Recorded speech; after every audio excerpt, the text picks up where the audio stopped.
Hey everyone, what's going on? This is Mr. Riley from Mr. Riley's World, coming to you live from the West Coast, the best coast, the West Side.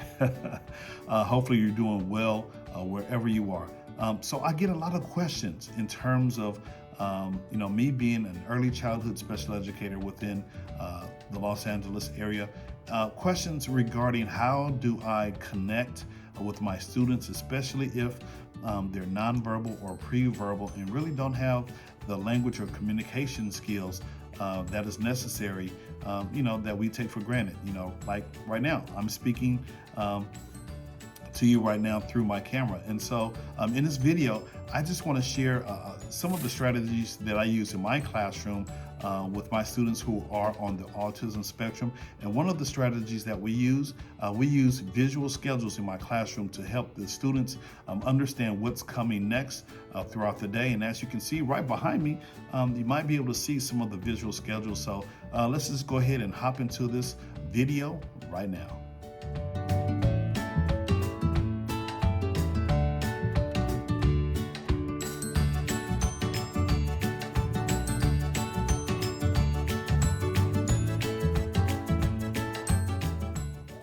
Hey everyone, so welcome back.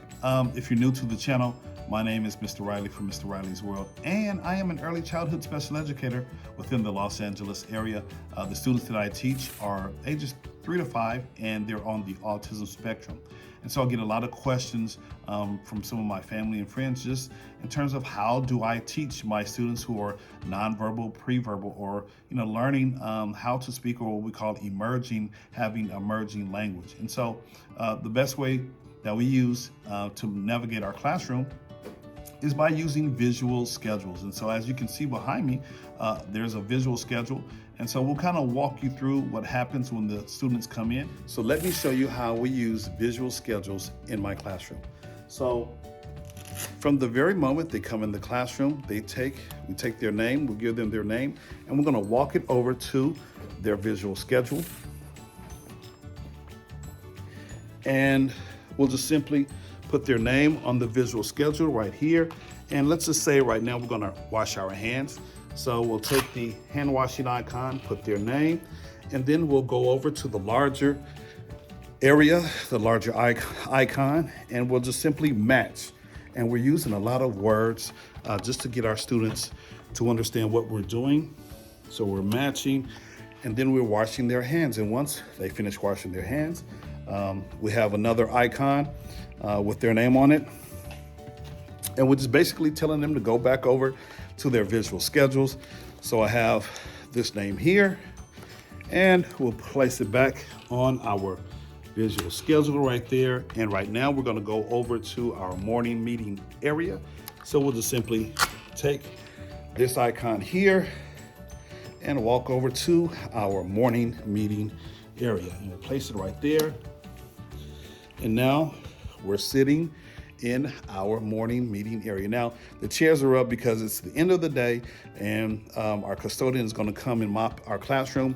And so that's kind of how we use our visual schedules. Now, along with the visual schedules, we're using a lot of language. The program is a language-based program, and so it's also play-based.